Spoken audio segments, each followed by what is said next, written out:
अस्सलाम वालेकुम। मेरा आज का टॉपिक होगा कैंसर के हवाले से कि कैंसर क्या है, कैंसर क्यों फैलता है और कैंसर होने की वजूहात क्या हैं, इसकी अलामत, इसके कंट्रोल और के बारे में मेरा आज का टॉपिक होगा।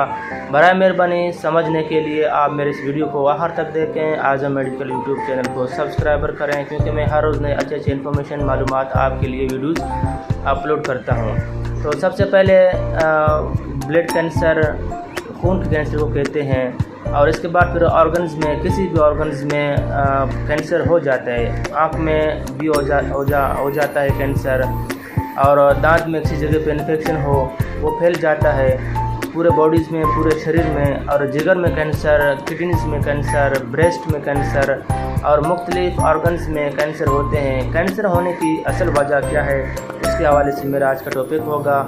तो लंग्स में यानी कि फेफड़ों में भी कैंसर हो सकता है। बोन मेरो एक नीचे हमारे बैक साइड पे एक हड्डी होता है बड़ा, वहाँ पे खून के सेल्स तैयार होते हैं, वहाँ पे बोन मेरो में कैंसर होता है। कैंसर होने की सबसे वजह कौन से ऑर्गन्स में ज़्यादा होता है वो मैं आज आपको बताऊंगा, और इसके इलाज के बारे में भी मेरा आज का टॉपिक होगा। तो सबसे पहले आँख में लोग कहते हैं कि एक फूल आता है, खून की वजह से फिर वो पस सेल्स आ जाते हैं और गंद खिंचने के बाद फिर वो आँख बिल्कुल बीने की तरफ चला जाता है और एक आँख में बंदा महरूम रहता है, और उसको लोग कहते हैं कि इसको फूल आया, लेकिन वो फूल नहीं है, वो भी एक कैंसर का इक़साम होता है जो कि आँख में हो जाता है। इसके बाद फिर लंग्स में, हमारे फेफड़ों में भी कैंसर हो जाता है।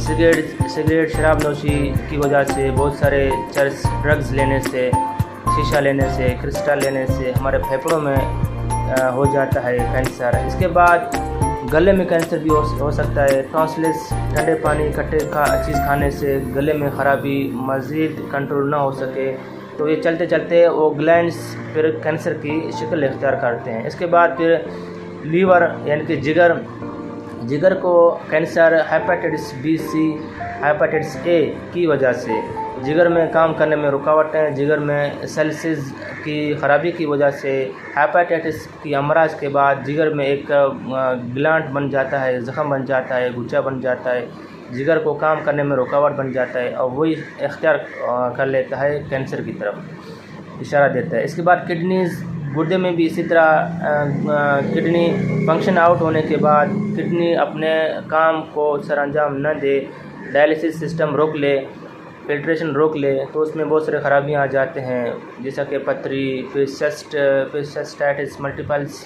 इसके बाद फिर वो किडनी में इन्फेक्शन, सूजन, ज़ख़म, ग्लैंड्स कैंसर का सबब बन सकता है। औरतों में ज़्यादातर देखा गया है ब्रेस्ट कैंसर, ब्रेस्ट में गलटियाँ, ग्लैंड्स आ जाते हैं। तो एक तो बढ़ती उम्र, जैसा कि हमारे बहनें जो बालगी की उम्र में आते हैं, उनका गले का साइज़ भी थोड़ा अब नॉर्मल हो जाता है और छाती का साइज़ भी बढ़ जाता है।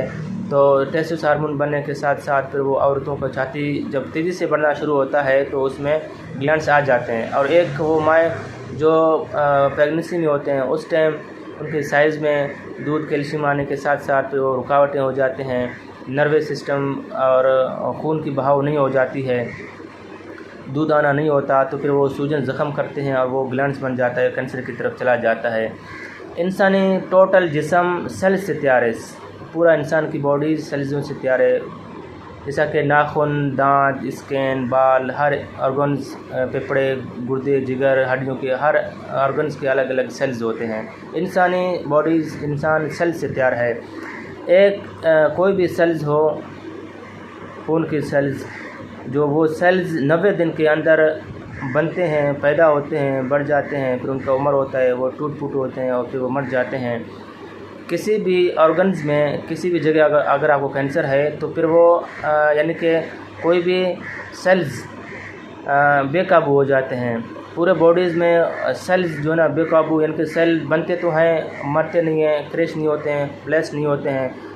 सेल्स की उम्र, सेल्स बेकाबू हो जाती हैं, सेल बढ़ते बढ़ते वो सेल्स फिर जो ना बेकाबू होने के बाद फिर वो वहाँ पे अपना ग्लैंड्स बनाते हैं, अपना जगह बनाते हैं और वो इन्फ्लेमेशन, सूजन, और वो फिर कैंसर की शक्ल इख्तियार कर लेता है। अच्छा, इसके बाद कैंसर कोई वायरस नहीं है, कैंसर कोई बाहर से आने वाली चीज़ नहीं है, कैंसर अपने जिस्म में ख़ुद पैदा हो जाता है। किसी भी सेल्स को बेकाबू के बाद वो सेल्स अपना वहाँ पे मकाम बनाते हैं, जगह बनाते हैं और फिर वहाँ पे कैंसर इख्तियार हो जाता है। तो मज़ीद मालूमात के लिए इंशाल्लाह मैं आपको जवाब दे दूँगा। अगर आपके दिल में कोई कमेंट्स है, सवाल जवाब है, आप मुझे कमेंट्स करें, मैं आपको जवाब दे दूँगा। शुक्रिया, अपना ख्याल रखिएगा। अल्लाह हाफ़िज़।